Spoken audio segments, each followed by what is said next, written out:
to order and recognize that we are gathering on the unceded traditional territory of the Comox First Nation, and we are grateful for their care and stewardship of these lands since time immemorial. Could I have a motion to approve the agenda with the addition of 5.3? And also, I'd like to make a notice of motion. Okay, at the and end where of the- would, at- where do you want that to land? I think that's at the very end. Section 10, notices, motions, and announcements. Okay.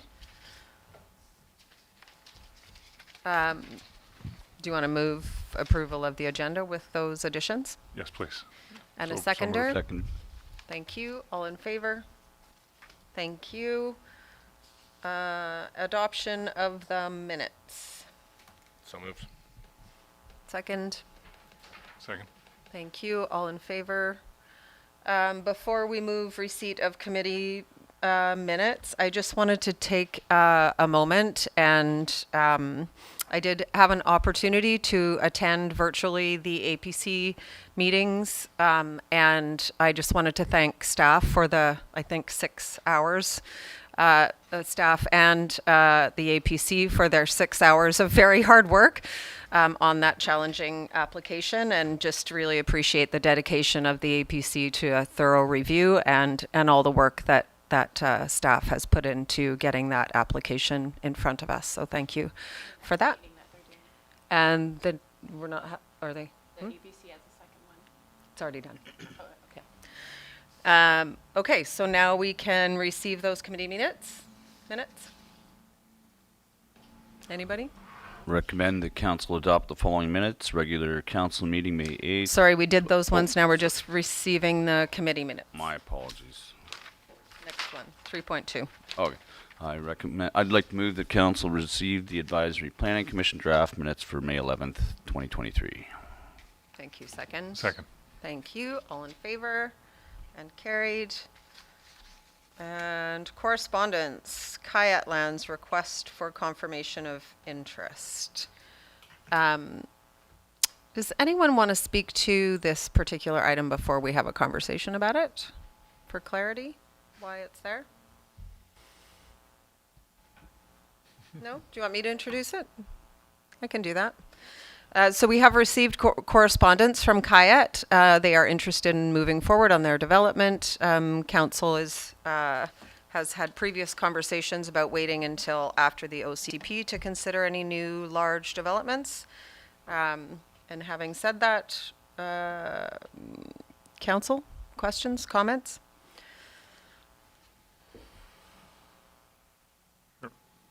Sure, I'll go first. They ask a couple specific questions in their letter, and I think we should advise them that if they want to engage with us, it should be through the OCP process. Thank you. And that should be where the dialogue happens. And no, we don't have any staff resources to engage otherwise, as they are busy preparing the OCP process. Anybody else? I also concur. I think it's important to have that process go ahead, and just some of the correspondence we've got from members of our community indicate that they feel very strongly about this. So Kayat should deal in the process the same as anyone else without having any special interest in it. So. Yeah, my feeling on it is we get the community input for our official community plan, and that might result in a back to the drawing board kind of issue with this, which would be okay. And then the staff resources needed to look into a project this size, I would hope would follow the suggestion of getting third-party help paid for by the developer themselves. Yeah, I agree with all this. Yeah, I think this is perfect timing for us to do our OCP first, and then everybody can have their opinion, and the developer can sit alongside and suggest or not, and listen, and perfect timing. So yeah. Exactly. I am also in agreement, and I appreciate this actually coming to a public meeting because it's generated some interest in the community, and I think that's really important because we need to hear from the community what they think is appropriate to happen out at the interchange. So there's a recommendation there to just basically ask staff to go back and say, this is how you participate in the OCP. Does someone want to move that? Move the council direct staff to work with owners of the Kayette land to include appropriate information about the land in the official community plan review for community engagement on future land use. Second? Thank you. All in favor? And that's carried. Thank you. And Comox First Nation Indigenous Peoples Day. So there's a request for support from the Comox Nation regarding their Indigenous Day celebrations. Any questions or comments about that? Yeah, just wondering what in-kind contributions we might be able to help them with. Do we still have things like bleachers and things that they might need for that event that we could offer? I can help with that through the mayor. So the stage and bleachers and everything like that would actually not really work for us, given the type of capacity that it would take to offer that. But we could definitely promote the event on our recreation Facebook page. We could, donate recreation passes for prizes that they could give, and then I think you could donate myself, and maybe I could try to figure out one other staff member that could actually help on the day of the event as well. Yeah, and council could also right. support the event in that way by volunteering as well. I think that might be nice. Anybody else? Sounds reasonable. Yeah. That was going to be my question, what recommendations we had for support. So do you have what you need? Yep, Yes? Does that sound yep, good? that sounds good. Thank you. Okay. Did we receive that correspondence? No. So we could receive that now?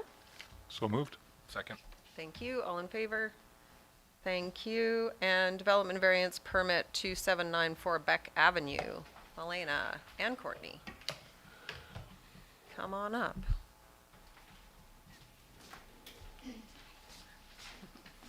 Hi. Hi. Sorry.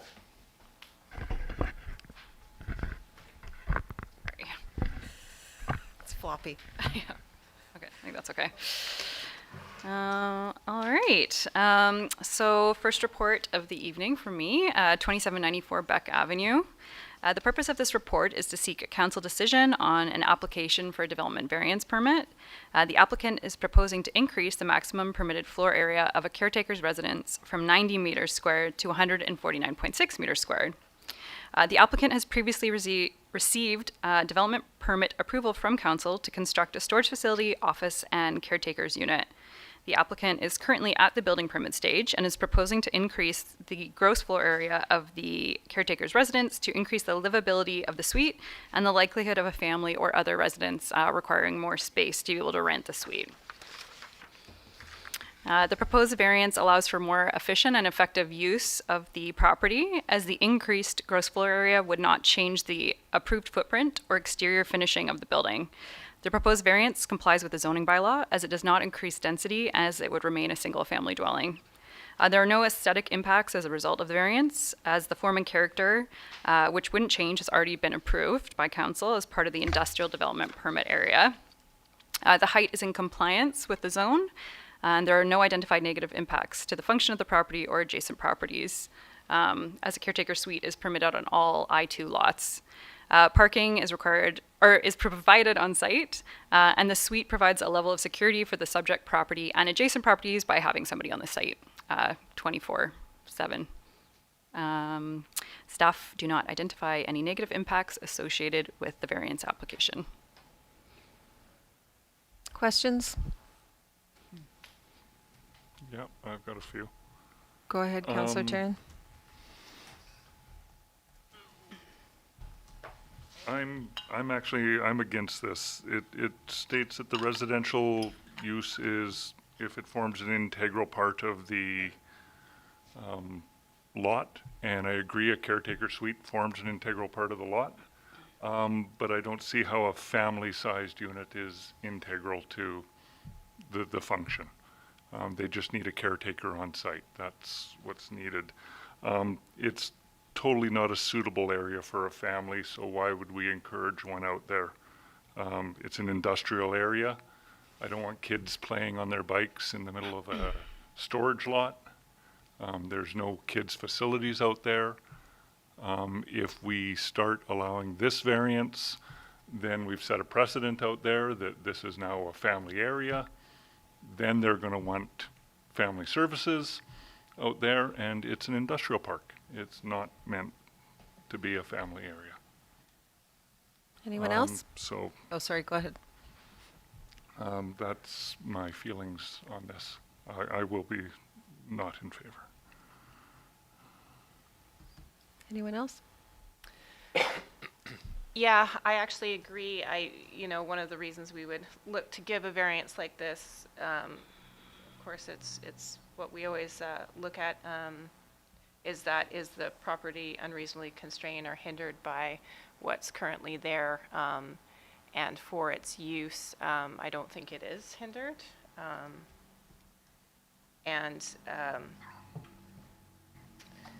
Like my colleague says, it is an industrial park, and it's not meant to have residents. We didn't zone it or intend for it to be residential area.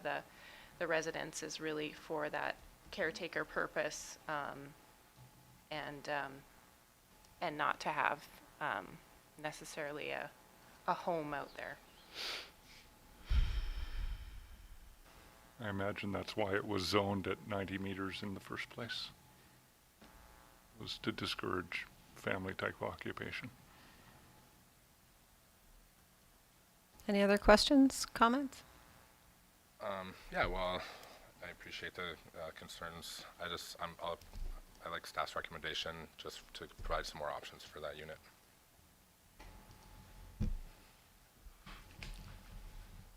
Well, I do appreciate your concerns. I think it affords the opportunity for someone who may be a caretaker with a family to actually live there, if that's the case in the future, and that would provide employment for them, and it would make it easier if there are children or families with children to actually gain a foothold or something like that. You're right; it's not an appropriate residential area for children, but this does allow somebody with children perhaps some affordable housing in the future. So, Is the lot coverage increased at all with this dwelling? No. And is this the only caretaker unit in phase one? So far, but I believe that there could be more. There could be more Yeah. coming from the other building sites? Yeah, there's one permitted per lot. Right. Yeah. So I don't have necessarily a problem with this one, but I'm not sure. And the reason I don't have a problem with it is because it's not increasing the lot coverage, and it's providing eyes on the site, which I think is valuable. And it's providing housing for someone in an already existing developed area. I would hope that they would understand that they live in an industrial area and there's not going to be a playground or anything for them out there. But that's their choice. But if we were developing 3-bedroom units on each of the lots, that would be a concern. So I don't know whether we have any more information around whether or not that is potentially an issue? Like, we haven't seen building permits for the other.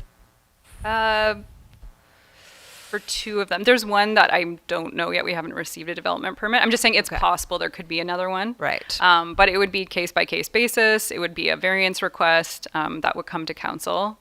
And I also just want to clarify that family doesn't necessarily mean children. It could be an elderly parent that they're taking care of, or a different type of family unit. So I think they would, yeah. Yeah. Okay. So there's a recommendation there if someone would like to move it. All right, I'll move the council approve the development variance permit to increase the maximum gross floor area of the on-site caretaker's residence from 90 meters to 149 meters, .6 for the property described as Lot 2, Section 34, Township 10, Comox District Plan, EPP 1040447, 2794 Beck Avenue. Do I have a seconder? Thank you. All in favor? Opposed? Did you catch that, Rachel? Thank you. Okay, development variance permit and manufactured home park permit amendment 3025 Royston Road. All right, me again. So this report is back before you after having been referred to the Advisory Planning Commission. The Advisory Planning Commission recommended approval for the variance and the manufactured home park amendment.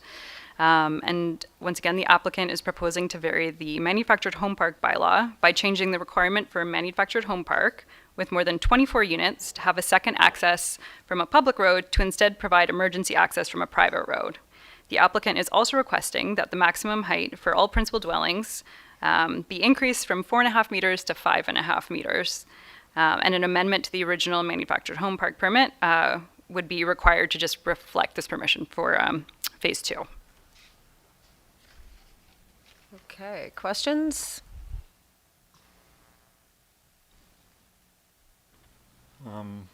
I've got a couple of, I guess, future concerns. Thanks for bringing this all forward. I'm still a bit worried about the density out there. Is this something that we can look at in the future when this bylaw comes up again, or maybe after the OCP report? Because I think it's going to get really hot out there. There's a lot of units in a very small space. Yeah, through the mayor, we absolutely can look at that. It's not currently on the work program to review the manufactured home park bylaw, but if and when it is, then absolutely we can look at any changes you'd like to make. There are, there's at least one other manufactured home park that could be redeveloped in the future, so there is land it would apply to. Before then. And is this one just out of date with the heights then? Is that what's happened as manufactured homes have changed? And I believe so. I went back through all of the old bylaws to track how far back that height went, and it definitely like into the late 80s. So I just think there's been a lot of change in the manufactured or prefabricated homes that we're seeing these days. I think originally it was sort of more viewed as the traditional sort of more trailer park with a single flat roof. We've just come a long way in building since then. So something we've added to our list to look at. okay. And then I had one other question about, I've heard that they've redone a lot of the fill out there. So does that, how does that affect the hydrology report then? Because the hydrology report is based on what was there. So are you referring to the stormwater management plan? Stormwater management plan. Yeah, so it shouldn't change anything because it's based on like a cistern system that's underground. So, yeah, Okay. I don't believe it changes it, the system that they've proposed. Okay. And the fill that was removed wasn't approved by the geotechnical engineer to build on, so they brought in engineered fill, which is really common in building process. Okay, so Yeah. that it shouldn't affect the stormwater management plan then? We can look into it, but I don't believe so. Okay. Yeah. Thank you. Anything else on this one? Yeah, I would also support looking at the manufactured home park bylaw again. This land, was originally zoned Greenway, mainly because of its location beside Maple Creek, but it was disturbed land, and it seemed like, at the time, I think a good place to put housing, and with affordable housing is what the goal was, right? And what we were told at the time, and that seems less and less the case, which is really unfortunate. And so I think we let some things slide that maybe we wouldn't have around, the actual park space given to the residents there, because they are way out away from the core, and what has resulted from this design is to me is inadequate community space within the development, and so I would like to see better protections for that in a new bylaw, as well as trees, right? So like there's not any real good green space, and it will likely get really hot, and not a great play area. I'm sure there's going to be kids there, and so also, like, it is a greenway, and there's no trails, there's no throughway for this at all, and no connectivity to possible future developments that might go out there. So there's a lot of things that I think we missed on this one that I would like to see happen in any future developments. So yeah, support for that. Thanks. Go ahead. I just want to, to comment that around the perimeter of the property, on the property itself, there's a significant amount of restoration and replanting in the riparian areas, including trees. So that's, I realize, not within like individual on the streets in the neighborhood, but there's like pretty significant restoration and replanting happening in that area. And the biophysical assessment that was required in order to meet the DPA guidelines regarding connectivity does use those areas, assigns those areas as the wildlife connectivity, and in fact they're even fenced, and it's a requirement, and we're holding security for that fencing on the property to make sure that they're not used as trails. So it does balance subject, not trails for humans, to ensure that the restoration and that leaving it for wildlife.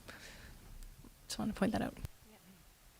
Thank you. There's also, like, they're right beside the Trent River Main, which is access to all the mountain biking trails off that access point. But and there is, as I understand, because I think this was one of my questions a long time ago, on each lot, the potential to plant a tree or the requirement to plant a tree. There's no requirement, but they do have their Okay. own private yards that they Yeah. can do whatever they like with. Yeah, so they can create their own shade. Yeah, and then just to add on to Courtney's point, there is also extensive restoration work going along the unnamed creek that joins into Maple Lake, and more of like a little park space behind the unit setback onto that too. Right, so on the Royston Road side and on the back end, Yeah. there's those, and on the entrance side. Okay. Yes. Do you know if there's any restrictions, because they are basically leasing the lots, right? Renting them, I guess, if there are restrictions about plantings or not? It's not documentation that is shared with us. It's just not part of the village planning process. It's possible, but I haven't heard that. Okay. But yeah. Thanks. Okay, so there's a recommendation there. I'll move that council approve the development variance 2023-02 DV to allow the manufactured home park with more than 24 units to have second access from a public road to instead provide emergency access from a private road with access easement and to increase the height of all principal dwellings from 4.5 meters to 5.5 meters in Phase 2 on the property described as Lot 1, District Lot 24, Nelson District, Plan 38778, except part in Plan 49490. And secondary, that council approve the amendment to the Manufactured Homes Park Permit 2021-01 MHP to include the second phase of the development on the property described as Lot 1, District Lot 24, Nelson District, Plan 38778, except part in Plan 49490. Second. All in favor? And that's carried. Approval of, thank you. Approval of Public Art 2770 Dunsmuir Avenue. Switcheroo. Switcheroo, okay. So the purpose of this report is to seek council approval for public art on the front elevation of the Legion Memorial Hall and on the Memorial Arch at the Legion property. So the membership of the Legion would like to create an attractive mural with a goal of strengthening awareness of the Legion's history and recognizing the contributions made by Cumberland area and community members who have served in the Canadian Forces over the years. And the rendering of this public art on the Memorial Hall and the Arch are found on Attachment 1. You may have noticed that the public art is complete on the front of the Legion, but has not begun on the Memorial Arch.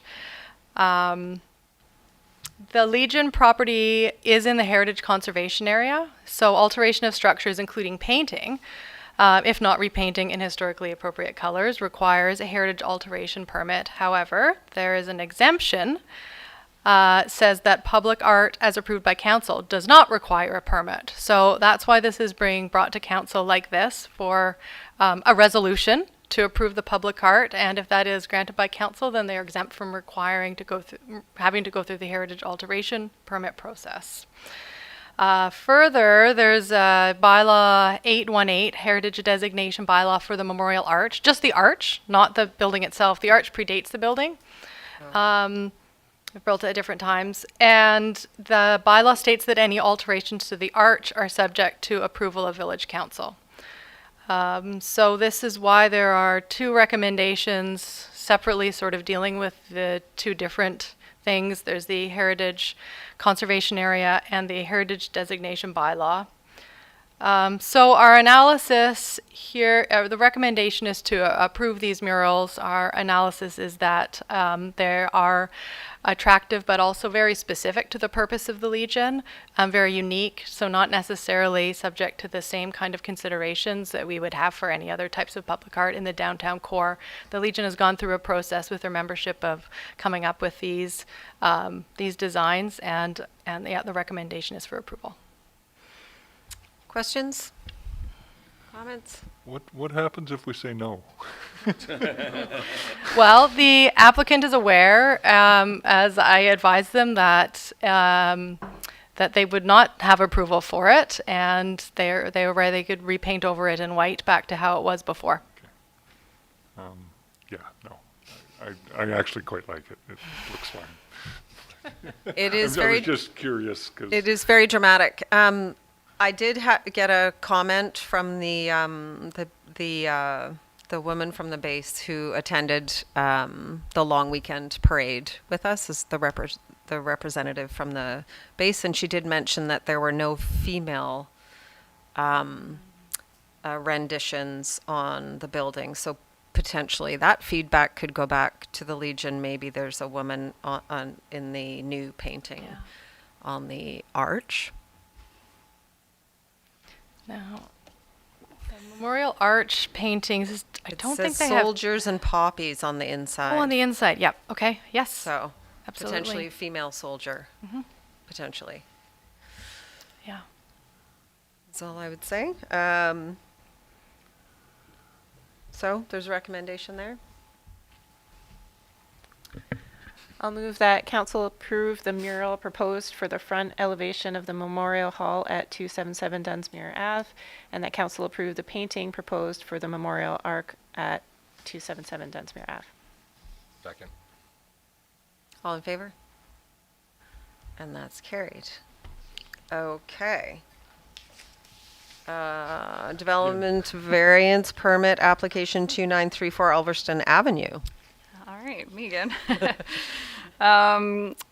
So the purpose of this report is to seek a council decision on an application for a development variance permit from the village for 2 village-owned properties. The village is requesting to reduce the 7.5 meter minimum setbacks to accommodate buildings and structures critical to construct and operate the new wastewater treatment facility. In order to accommodate the project, it's necessary that all buildings and structures be sited as engineered, which requires siting within the setback areas and across property lines with adjacent village-owned properties.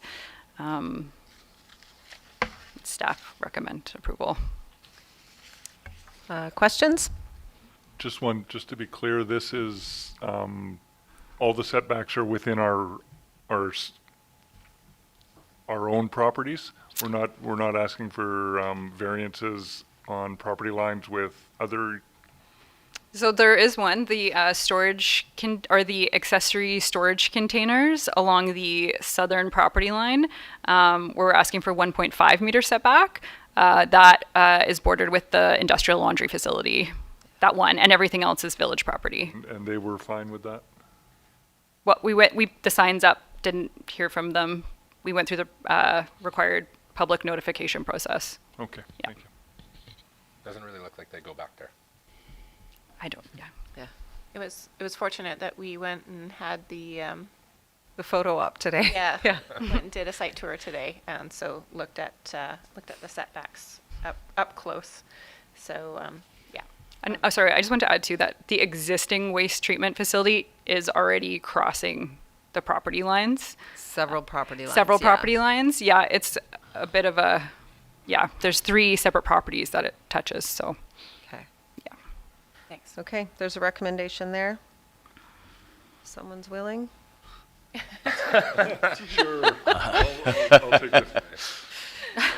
long. Is it okay if I shorten this one, Rachel? That council approved development variance permits to reduce the required 7.5 meter setbacks for building 1, building 2, structure 4, structure 5, structure 6, structure 11, all the storage containers on the southern property line for the property described as Lot 1, District Lot 24, Nelson District Plan VIP 71673, 2934 Ulverston. Second. That work? Yep, there's more though. There's more though. And the council approved the development variance permit to reduce the minimum required setbacks for building 1, structure 4, structure 5, structure 6, structure 11, for the property described as Lot C, District Lot 24, Nelson District, and Section 25, Township 10, Comox District Plan, VIP 65968, except part in Plan VIP 67631, Second. Second. as recommended. And all in favor? Okay, and that's carried. Funding options for the Beaufort Family Health Society. Annie. And Andrea. All right. Good evening. So the purpose of this report is to present council with funding options for the Beaufort Family Health Society, which operates a not-for-profit family health clinic in the former Ginger Goodwin Clinic in Cumberland. The society appeared as a delegation to council on January 23rd to request council's consideration for a permissive property tax exemption or some financial support. The society has since applied for a $10,000 seed funding through the annual community grant program, and council has referred their application to staff to explore other funding options. The report explains the process and implication of amending the permissive tax exemption policy to allow for exemption for not-for-profit organization. Since the provision of healthcare services has traditionally been the jurisdiction of the province, Staff is recommending council to provide temporary support to the Beaufort Family Health Society through a 2-year bridge funding agreement in the amount of $10,000 per year for 2023 and 2024, funded by the Waste Management Center Host Amenity Funds Reserve, while the society seeks other funding sources and stabilizes its revenues and operations. Do you have any questions? Thank you. Any questions? We're going to deal with the letter later in the agenda. Yeah. Okay. Okay. There's a recommendation there. Sure. I'd like to move that. Where'd it go? Yep, the council directs staff to prepare a conditional 2-year bridge funding agreement with the Beaufort Family Health Society in support of community health center services in the amount of $10,000 a year for a total of $20,000 for 2023 and 2024, funded from the Waste Management Center Host Community Amenity Funds Reserve. Second. All in favor? Thank you for finding us that money. Thank you for the Host Community Amenity Reserve Fund, actually, in general. Okay, 2022 Statement of Financial Information. Yes, so in front of you, you have the 2022 Statement of Financial Information Report. It includes the audited financial statements. This report is a regulatory requirement for all BC municipalities. It has to be submitted by June 30th each year to the Ministry of Municipal Affairs and Housing. The Financial Information Act requires that the Statement of Financial Information be approved by Council. So, any questions? As usual, I've got a couple. I'm still Go trying ahead. to, Go I'm still ahead, trying to get my Councillor way through Tyrion. all of these financial statements. On Give the page, yeah. On page 106, I'm going to start there. Page 106, I just want to clarify, where did it go? I see that there's still $500,000 left in the sanitary sewer DCC fund. Is that still available for use for the sewage treatment plant shortfalls?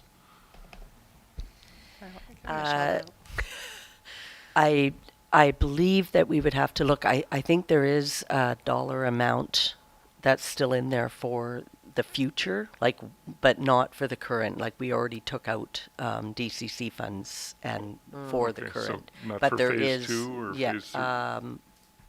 possibly. There isn't anything for phase 2, is there in there? That one we'd have to get back to you on, I think. Okay. Yeah. And then on page 115, I've had a sudden interest in our infrastructure and infrastructure costs, and we talked briefly about it this afternoon. I just wanted to get clarification on if the amount, I guess, that we're adding each year and the amount that we're fixing each year, if we're catching up or falling further behind on our infrastructure costs, or I don't On know, our asset- are we amortizing it faster than we're building it? I don't know exactly how to frame this question. Are we on a sustainable path with our infrastructure? Are we collecting enough to pay for what we're doing each year? You guys want, I can answer that again. Michelle can answer The reason why I'm answering these questions is I was the CFO during this audit, so Yes. just to help people understand. But I would say, so your frontage tax that you guys have been building and increasing over the last several years, that was based on condition assessments of your linear assets, your roads and all the underground utilities. And what we did was, because we didn't have any reserves for those assets, we did condition assessments and we came up with dollar amounts of the assets that really had to be replaced over the next 20 years. not all your assets, because that would have just been not possible. So that's what your frontage tax replaces, is all of those assets that have to be like your poor and your failed conditions, those ones, you know. So I would say that no, it's not sustainable. We are using them faster than we can replace them, but we're getting there, and we will be putting together an asset management team and a plan, and I think that I have higher hopes than I've ever had before. So on that, but no, you're not sustainable yet. Okay, thank you very much. And part of that would just be we're catching up. Like, we're catching up from 50 years of not investing in any of this. Yeah. Just for the audience at home. I know. I should also say that was just your linear assets. Your facilities, you've been putting $170,000 towards those each year, replacement, but that just started. And so they're like 3% left of your useful life. Yeah. They're way behind us. So, yeah, sorry. Okay, thank you. Okay, anything else? Any I other? don't think we're unique in that situation, though. No, not at all. That's the nature of the business here. Yeah. Catch up and build and catch up. Yeah. All right, I'll move the council approve the Corporation of the Village of Cumberland 2022 Statement of Financial Information for filing with the ministry. Second. All in favor? Thank you very much. Thanks, Andrea. Thanks, Annie. Andrea, is there any- Development approvals process modernization bylaw amendments.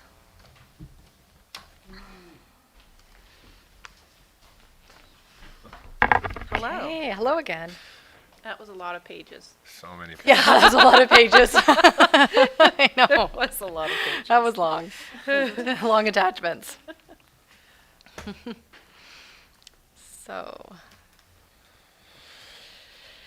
So further to council giving first and second reading to a new procedures bylaw and fees amendment bylaw, that's bylaws 1187 and 1188. On March 27th, the Advisory Planning Commission were considered the bylaws after being referred them by council, and the community has had an opportunity to review and comment on them. As a result of further review and in response to public input, some minor revisions to the Development Application Procedures bylaw are recommended. No changes to the fees bylaw amendment. So just a little recap and explanation of the changes and the feedback received. So this Development Application Procedures bylaw does many things. It eliminates some redundancies by moving references to procedures and timelines that are no longer followed by the village. Really a thorough update. It also clarifies development procedures and development approval information requirements into one bylaw. This adds clarity to the applicant and staff, as well as introduces delegation of development permits and minor development variance permit and minor heritage alteration permits. This project to amend this bylaw is fully funded by the UBCM grant to our development approval process modernization project. And the reason that was funded was because of a provincial review of the development approvals process around the province. And a number of recommendations, many recommendations were made. And some of those recommendations then led to legislative changes that allow the delegation of minor variances. Delegation of development permits was previously available to local governments. The bylaw, I should note, we've been through the assistance with our consultant as well, been following this around the province. It seems like even in the last couple of months, like many local governments are showing us, the public, through their agendas, what their new bylaws are to delegate minor variances. This bylaw has gone through legal review and benefited from seeing what other local governments are doing. It's really interesting when it's a new thing. It's a new power of a local government, in particular the delegation of minor variances. So you see how others are interpreting it and what other approaches they're taking.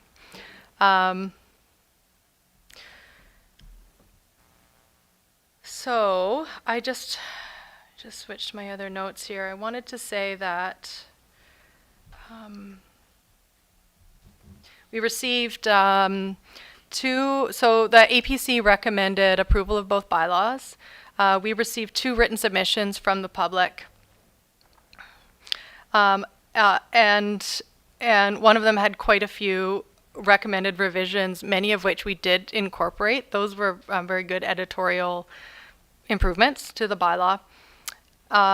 The most notable change that we made, though, aside from those editorial changes, is restructuring the way that the guidelines and criteria for determining and assessing minor development variance permits are written to address the concern that the criteria were unclear. So I thank the public for those comments, and I think it's improved. And then both submissions expressed concern about the proposed delegation of minor variances in somewhat similar to one another. The concern appears to be a scenario where residents or neighbors feel that they are significantly impacted by a variance that's considered minor and delegated to staff, and the concern that they don't have any kind of recourse. But I would like to explain that what we are proposing to put in place to address a situation like that. We're proposing to go beyond the legislative requirement. The legislation doesn't actually require notification to neighbors of a minor variance, but we've written into the proposed bylaw that that would occur for every variance, even the minor variances. So that allows staff to hear if we were wrong in thinking that this was really inconsequential to the neighbors, because when we hear back that there are concerns, the first thing to do would be to see if we can mitigate those concerns through changing the proposal and talking with the applicant. And if that's not possible, that would be the indication to staff, well, this shouldn't be delegated, so it will go to council. And then a couple other small things, or a couple other things. The applications that are variances that are issued under delegation to staff would be reported to council in quarterly reports that you already receive. And so this allows council to monitor what the decisions that are being made. And these are, and then, keep in touch with staff if there are any concerns with how the program is unrolling, which probably just like a lot of local governments will be doing because it's new everywhere. And then I did an analysis of the past 3 years of variance applications, which might find interesting. From 2020, 21, 22, there were 41 development variance permits. 5 were denied. In only one case of these 41 was the staff recommendation different from the council decision. In that case, staff recommended approval and council denied. And in this particular case, there was quite significant public interest as a result of the notification. So that one, if it had been under delegation, wouldn't have been delegated because of that public interest and concern that was received. So in conclusion, the recommendation is to amend the development application procedures bylaw as shown in attachment 5, which shows the amendments, and give third reading to the bylaw as amended, and to give third reading to the fees amendment bylaw. And if you do so, both bylaws would return at the following meeting for adoption. Thank you. Questions? Comments? Thanks for all your work on this. It's huge, and I, as far as I can see, all the feedback that we had through our many meetings on this had been incorporated. So thanks for that. And to me, it does look like a clearer format than we had before. So I really appreciate that. And I think it's great that I don't think people really understand the pressure that we have on staff. The development pressure in Cumberland is significant, and anything that we can do to help staff if they don't have to produce a report on a minor variance, for example, and do all that work of presenting it just to have it passed, because like the stats that you just read out, it likely will. That's great. That I think that we can save staff a lot of time, and that in turn saves the village taxpayers money. So thank you. Not only taxpayers' money, but then staff has more time to do the things that council really wants you to do. More things I'm going to stop there. OCPs. Go ahead. OCPs and like bigger, higher strategic level stuff. So Yeah, Councillor Sullivan? Oh, Councillor Sullivan and then Councillor Barecki. I'll just keep it short. Thanks. Just the safeguards, obviously, that you've put in with the concerns of the public are necessary, and I think it's a great job. Thank you. Councillor Barecki. Good job on this too. You know, just during my time in the APC, there was a lot of things that we were kind of staring and wondering why we were there in a way, because they were kind of a slam dunk. What's the litmus test for public concern? Is it one letter? Is it two? Is there? Give us an idea of what might prompt something for you to refer it to council rather than do it just with staff. You know, I think it really is case by case. If it's one letter, but it's the adjacent neighbor and they're talking about, you know, a real serious impact, then that would certainly be enough. If it's, you know, a couple of letters and they're not adjacent and their concerns seem to be minor, then, I mean, you know, we'll have to see how it goes. It's almost like if I was to receive any comment, it probably wouldn't be considered minor, but it's hard to know without reading them. Yeah. If it's, you know, probably even trying to have a conversation with the person and see if maybe even just a further explanation of the situation would alleviate their concerns, which it might. So we'd do that step first. And then, you know, if it really was clear they understood the situation and they still had concerns, then that really might be enough to take it to council. Okay. Oh, thank you. I know a lot of people were curious about the removal of any elected official being able to make a decision, or that voice might be taken away. But I'm glad to see that that you do have that safeguard in place. So, Councillor Tyrion. I've actually got a fairly big list of questions and comments on, so I'll try and go through them point by point. And thanks for this. This looks much better. I'm happy with a lot of the changes. I just think a couple of them don't quite go far enough. But let's start at 5.2.4 on page 137. It says the manager is authorized to waive any of the information documents. I mean, we've got you here and that's great, but we may not always have you. So I'm wondering if there's oversight for this when it says this. Is there more than one person working on these files, or is this up to one person's discretion? Well, I think you kind of have to go back to the beginning of that section in 5.1 for the context, and that's saying that the manager can require various types of information on the impact, and there's a really long list, and it's meant to kind of think of almost everything. You know, one of them being assessment of historical, cultural, and archaeological buildings, structures, sites, or features. So it's set up right from the start, and even this is the part that's in the Development Approval Information Bylaw today that's being merged with this one. And even in the case of how it is today, there is a lot of discretion of staff on which studies will be required. That doesn't come to council at that point. And so it's actually kind of the same. There's not really a change from what it is now. And then what you pointed out, 5.2.4, it's kind of saying the same thing twice. Like, first of all, it says, we'll tell you what studies you need to give us. And then at the end it says, it's kind of saying the same thing in reverse. We could waive the requirement for any of these studies. Okay. So that helps. And then sorry for interrupting, but just to clarify, so if an application did end up coming to council and it didn't have a study and we thought it needed a different study, we could then refer it back to staff to say, we need a different hydrological study or a whatever study. Yes, that's correct. Yes. Okay. Yes, so we do our best to see what is applicable, but then when it comes to council and if you want more information, then it can be asked for again at that time. Okay, great, thank you. Carry on. Yep, 6.2.1. I've got it written down as just a grammar problem. I'm looking at it and I'm trying to figure out where that was, but there's something wrong with the grammar in there. Days prior to the meeting, we'll be considering the application. I don't know, it doesn't. Oh, yeah. It doesn't really make sense.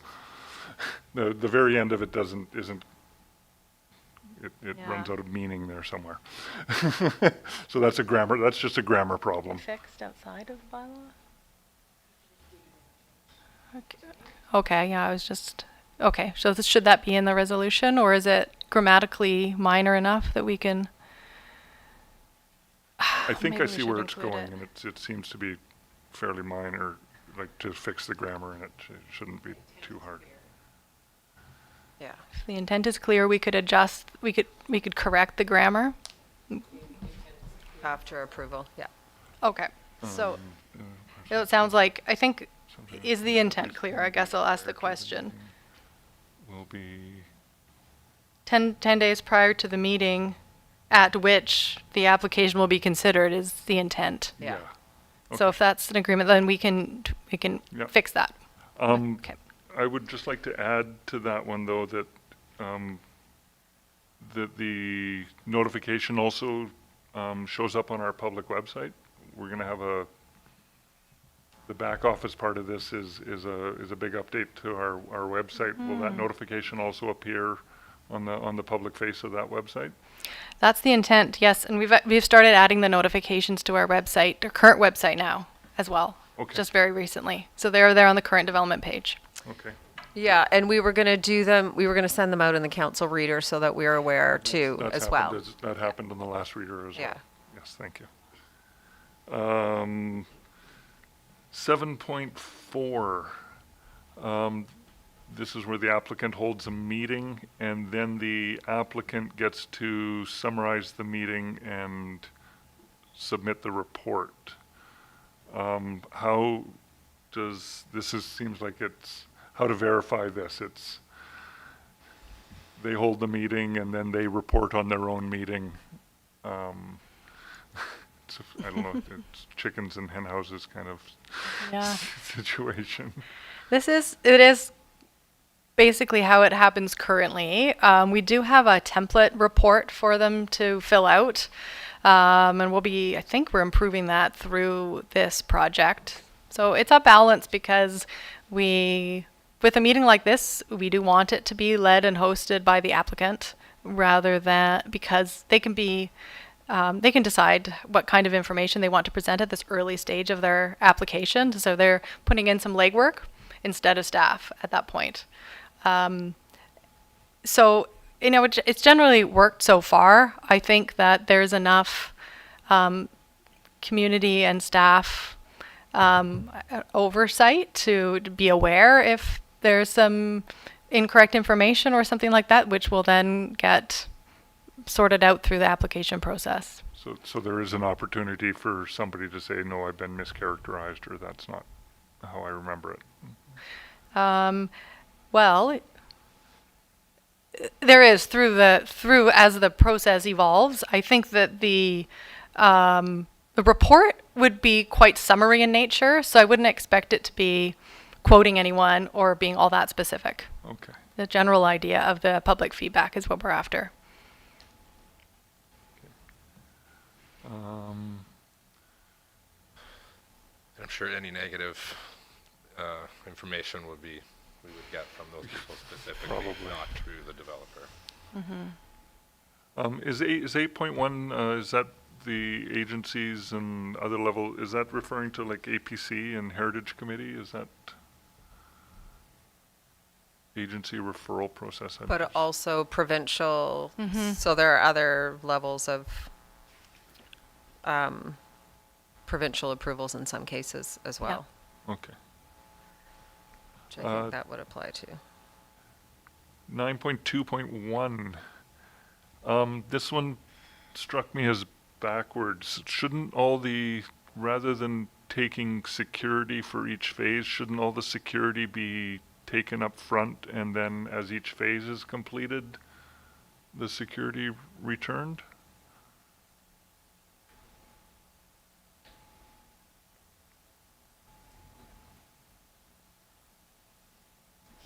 Rather than,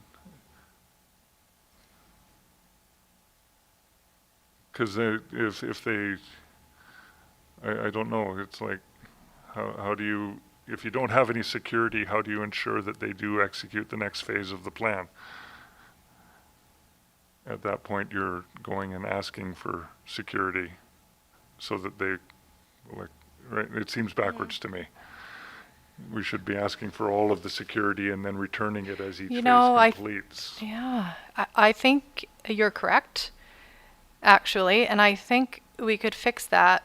On the third line, it says submission. That should stay return. Say return.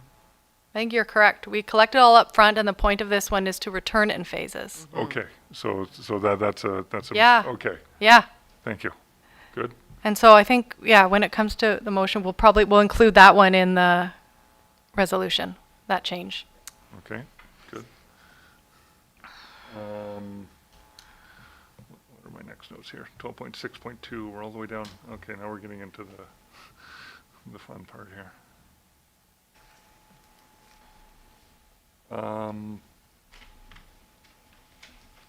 Do we have a definition for unduly impact? 12.6.2, again, these, when I'm reading bylaws and things, it's like loose language like this is, who gets to interpret what unduly impact means? Yeah, there isn't a definition, so that is one where discretion would need to be applied. Okay, so then again, is that one where if, so because this is in a commercial, hang on, where is this? Outside of the heritage conservation area, and so this is out in the industrial lands where there aren't going to be neighbors that complain. But something, I don't know, this would be one that, you know, if it impacts the village as a whole somehow, or somebody thinks it does, is there recourse for them to come and ask for this one to become brought to council? Yeah, so this one, yeah, I mean, in this case, this would, there isn't any specific part of the process where they could request that be brought to council. I think we would rely on that 12.6.5, the opinion of the manager, that it would be in the public interest to have it considered by council. So I think this is So again, if you got some write-ins and that case, yeah. Although I would point out that for development permits, unlike development variance permits, there wouldn't actually be that notification. And that's because of the more technical nature of a development permit, yeah. and the difference whether it's not as discretionary as the development variance permit. Okay. Where am I here? 12.8.11, this is getting into the new definition of what is a minor variance, and thank you for actually clarifying this. It makes it much better. I just would like to see one more, some line in the actual, like you've stated what the internal policy is going to be, but rather than it relying on an internal policy, I'd like to see it as an actual line in the bylaw where if there is, somebody comes up with a valid concern and writes in with a reason for that it moves to council for a decision. Now, in our drafting of this bylaw, we believe that's covered by 12.8.3.2. 12.8.3.2. The Okay. proposed so this is the manager will Criteria of refer a minor development variance will refer to council in the following circumstances. And the second one is the proposed variance meets the criteria of minor, but in the opinion of the manager, it would be in the public interest to instead have the application considered by council. Yes, but again, it doesn't, again, it relies on the opinion of the manager, which, right now I fully trust. But staff changes and, right, we've got to write this bylaw for a long period of time. So I'd like I say, I'd like to see some sort of a language in there where a concerned member of the public can say, hey, no, I want to see this move to council.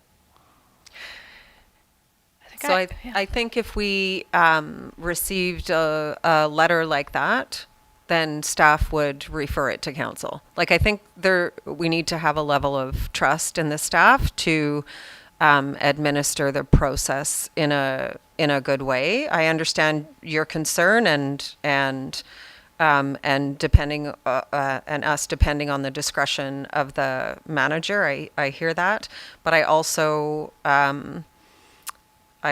think we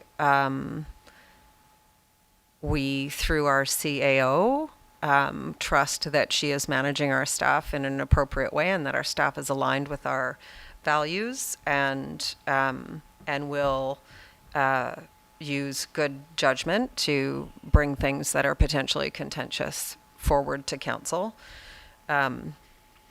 Because we can't possibly have every instance of might be written into the bylaw. I think that would be onerous. I'm not asking for every instance. I'm just asking that if there is a public feedback that says that this should come to council, then it will come to council, and Yeah. To be fair, we have that on every single item. Yeah. So if we start doing that, there's no point for some of this.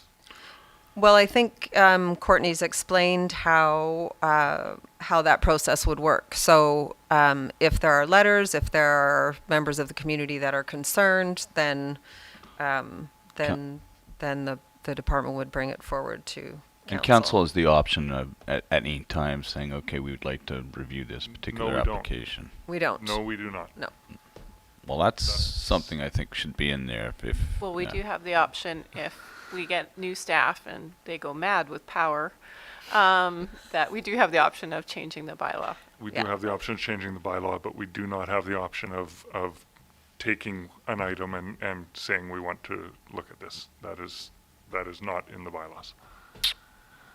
Which is what I'm trying, and as Courtney has explained to me, the reason that is not in the bylaws is because then, as council, it becomes politically picking and choosing what we want to, where I would like to see it as directed from the community. Yeah. Can I also just add, like, this section is the development permit. Development Right. variance permit. This the variance? I thought it was the permit. We've moved on to variance now, Yeah, right? we're on the Okay. variance permit part. Okay, so that one is more I thought it was the permit. Yeah, no, Yeah. this is the development variance part. I think, to alleviate council's thoughts on that, like, we would likely come up with like an internal policy anyway. Like, we do that for a lot of our processes. That way, like Courtney and I would work together to say, okay, what would you do, and like, when would you do this? When would you bring this to council? And so, so then say 10 years from now, Courtney leaves, and 'cause you're not allowed to before that. And we have another set. We have those procedures in place, and they would have to be going outside of direction if they were to start not, bringing it to council if they had in like that many complaints or. So I think that we do have a fair amount of that kind of staff delegated policy on hand already, and we manage it quite well that way. Thanks. Yep, that pretty much brings me to the end of my list, I think. 12.10.2, what was that?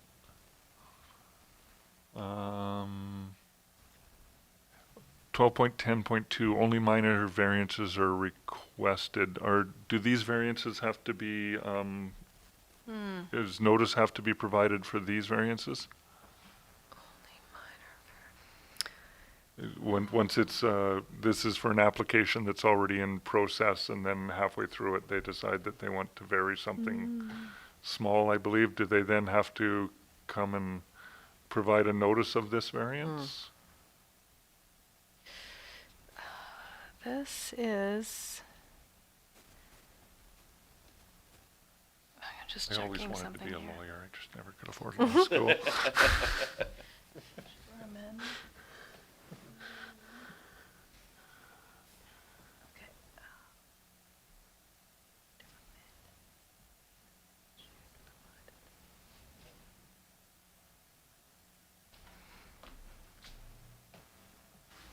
Okay. Right? Am I correct in my of what this little section is for?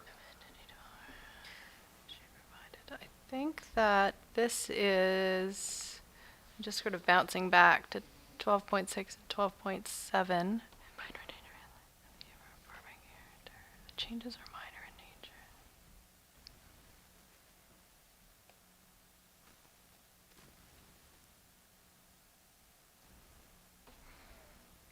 Sorry, I just need to take a moment to flip back here.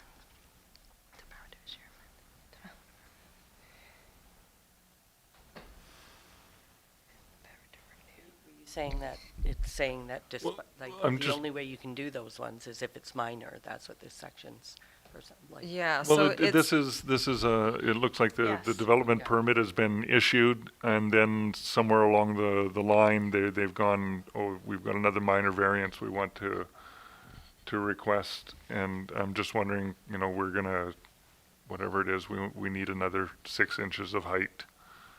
It's totally gonna wreck somebody's view. I'm just wondering if this is going to, if they need to post notice here as well.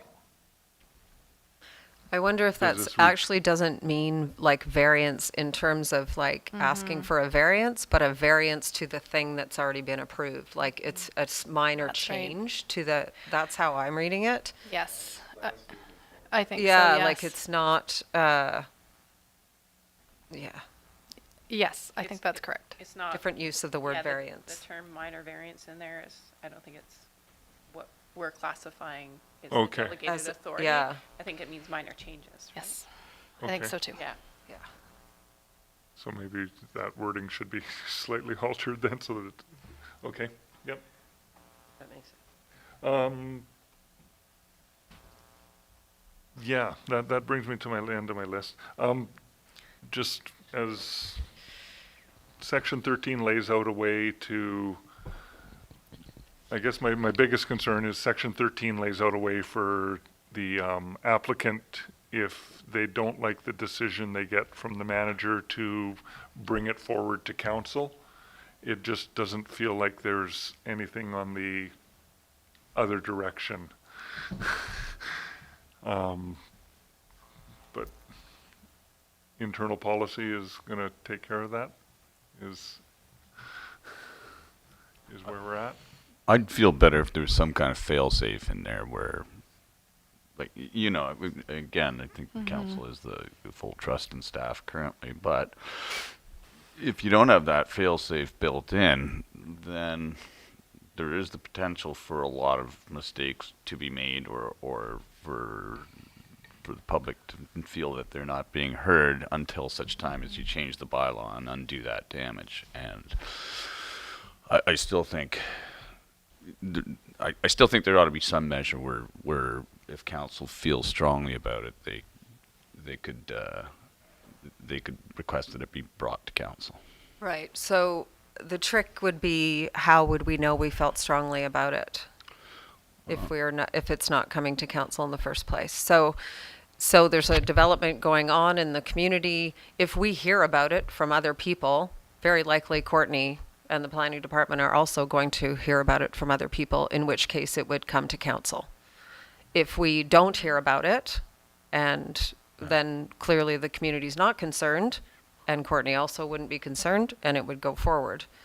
Like, I think the place for the community's concerns to be addressed, or for the community to bring reconsideration of a staff decision, happens earlier in the process. It doesn't happen after, right? We're looking after those pieces by defining what's minor, by saying if we have, the community is concerned, then that it will come to council. Like, I think that part is covered. This reconsideration is for if the other side believes that it's not been fair and they want council to. I think we've covered it in the other areas, but I get the intent. I just feel there's Can I- not an act. Oh, Can I just follow up on that? Because that's actually what would happen. Yeah. Like, so say, like even you, like somehow get wind of this and you're really concerned about something, right?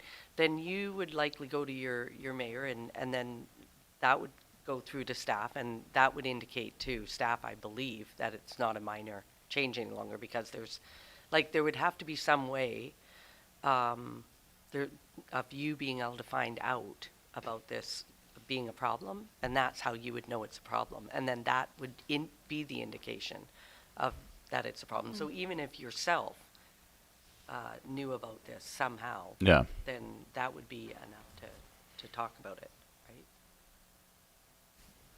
go ahead, Councillor Tarrant. Just one more. Would the Beck Road have fallen under the classification of minor variance? Yeah, I was thinking about that, and I'd say definitely not. It's a doubling of square footage. So Yeah. one of the tests is like the actual change is small, and I'd say a doubling is not Well, it small. wasn't quite double, but yeah, Well, it was oh, over it's- 50%. Yeah. Yeah, yeah, sure. I mean, I guess you could say instead of a 1 centimeter variance, you have 2. Like, you know, so I would say definitely not because it's a significant increase. Okay. See, it's substantial. Yeah, good, because I'm glad that one did come forward. Okay. I think most of my questions have been answered. That's your list. Thank you.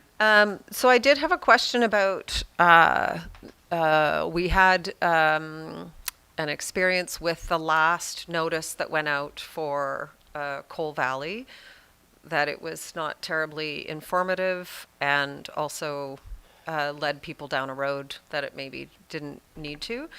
And so where does the how we do notification lie? Like, are you just going to develop a better template for them so that it has the appropriate information and people can read the map and like that sort of thing? Yes, that's correct. So that's still ongoing through this Development Approvals Modernization Project. Okay. Because we talked about it being actually a more engaging format and having sort of the more interesting and pertinent information displayed in a better way.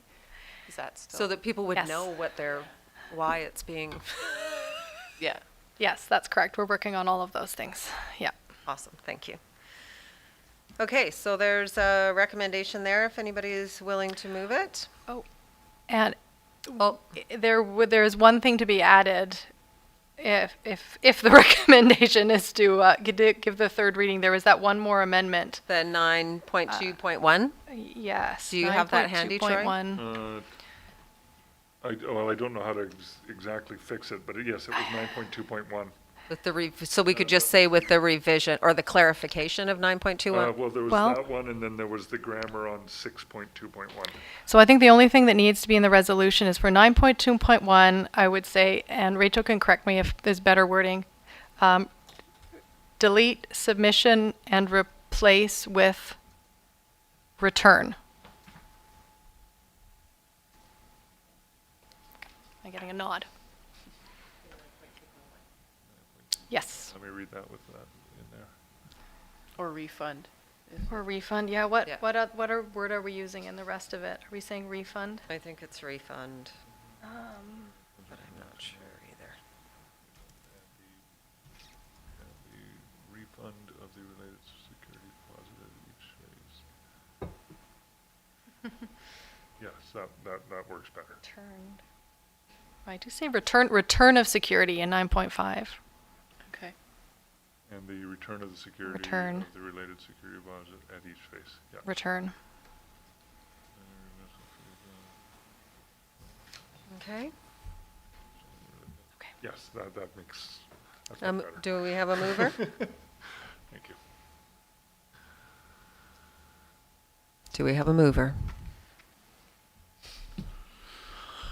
I'd like to move that council amend the Development Application Procedures Bylaw number 1187, 2023, as shown in attachment 5 of this report, and give it a third reading to the bylaw as amended. And two, that council give third reading to the Fees Amendment Bylaw number 1188, 2023. I think you need to include With the amendment. With the Yes, with the corrected amendments there. Okay, seconder? Second. All in favor? Opposed? Okay. Carried unanimously. It was a very hard one. Thank you and congratulations. Okay, housing agreement, yay. Sorry, I shouldn't share yet, it's not happening yet. So the housing agreement is there for Guaxidas, as soon as I get down to where it is. My goodness. That's the development fees. Commissions. There we are. Okay, so this is the housing agreement between Island Health and us for our affordable housing project that's going to be funded imminently. If we have our way, is someone willing to move that recommendation? Move the council give final adoption to housing agreement 3345 2nd Street, bylaw number 1193, 2023. Second. Thank you. All in favor? And I'm realizing that we didn't do our correspondence under correspondence. Oh, So we're going to do it now. Apologies to Rachel. So we have correspondence from the Beaufort Family Health Society looking for some support and advocacy on their behalf. They've hit a bit of a just dead zone with the Ministry of Health, so their correspondence is not being, they're just not getting any response. So the letter explains sort of what they're looking for, but really what I'm hoping I can get is a motion to allow myself and the CAO to work with the society to and our MLA to provide some support and advocacy for the health center. Yeah, I'll make a motion to recommend that our CAO and mayor work with providing advocacy for the Beaufort Health Center and whichever organizations they see fit. Thank you. Second. Thank you. All in favor? Thank you very much. I'll keep you posted on that. Okay, and now, Notice of motions. Next week, okay, I'm ready. next week I would like to, I haven't got the exact wording for my motion, but I'd like to bring forward a motion to devote a small amount of staff time to an analysis of our linear infrastructure in relation to our new subdivision in Maple Creek. I did a back of the napkin analysis. I've shown it to a few of you. I'd like to get a formal report on and see if my numbers are correct, or I believe we're going down a bit of an unsustainable path with some of our infrastructure, and I'd like to get some actual numbers on it. Can we hear from staff on that? Yeah. I think that staff has spent a bit of time with Troy to look at his analysis that he's done, and I think they've gone back and forth a little bit. So now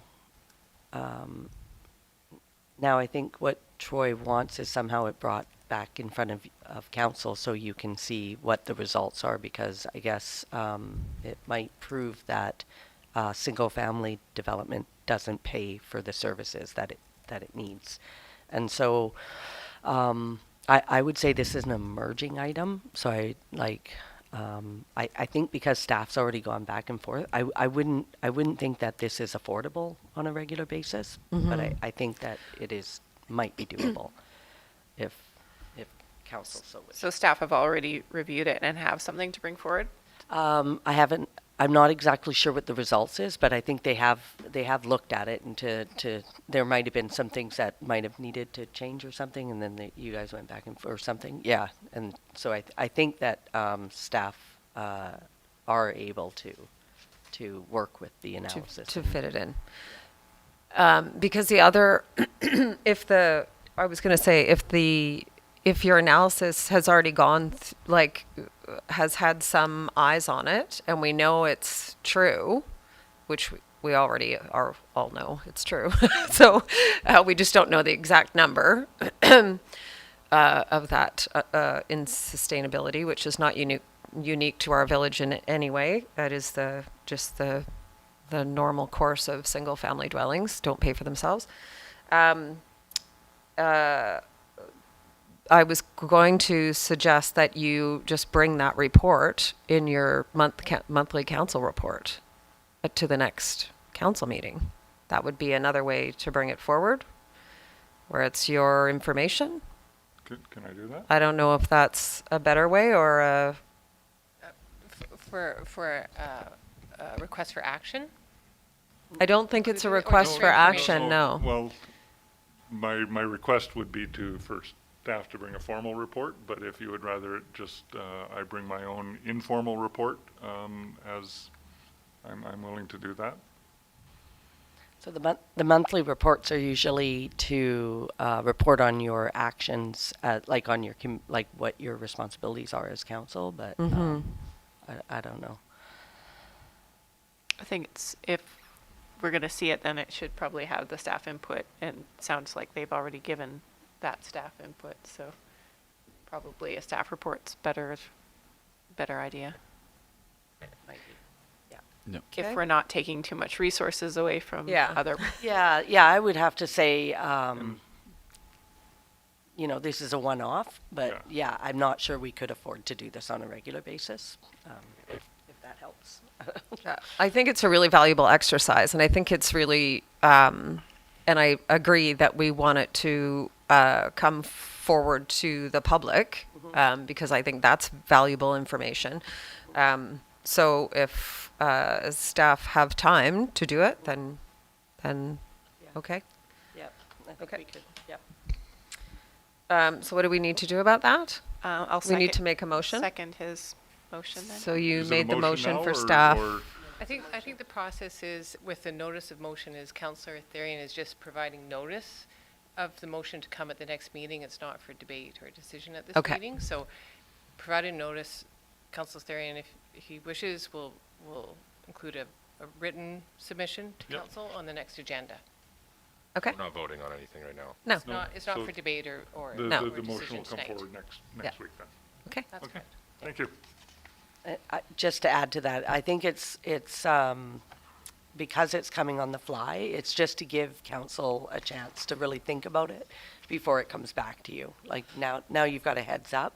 Yeah. Next meeting, you've put some thought into it. Next meeting, you could be like, oh, okay, yes, I agree or I don't agree. But if you just saw it and you had to vote on it, it might Yeah. not be very fair. Yeah. It's why you give notice of motion. Yeah, and I think because we don't have this procedure smoothed out yet. It's always been the Yeah, but yeah, we're used to it.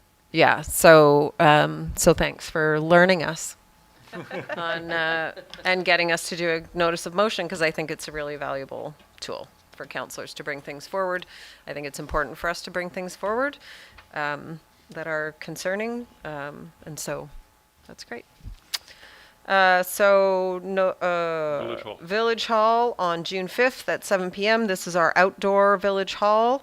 So a bug spray may be in order if you wear that stuff, or citronella, whatever. And question period. None yet? We could wait a few moments. We could wait a few minutes.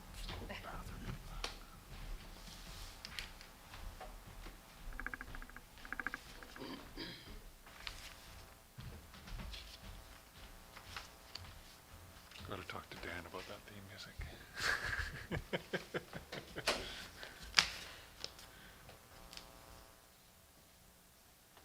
250 250-page report and no questions? Yeah. Which one was that? Said a 250-page report and no questions. We ran them down, finally. Or sorted it out.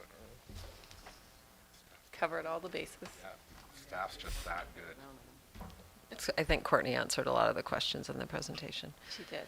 Alrighty, so we need a motion to adjourn. No, we need a motion to go closed. Oh, yeah, right. I move the council close the meeting to the public pursuant to section 90 of the community charter to consider labor relations or other employee relations, the acquisition, disposition, or expropriation of land or improvements if the council considers that disclosure could reasonably be expected to harm the interests of the municipality, and discussions with municipal officers and employees respecting municipal objectives, measures and progress reports for the purposes of preparing an annual report under section 98. Seconder? Second. All in favor? Okay. All right.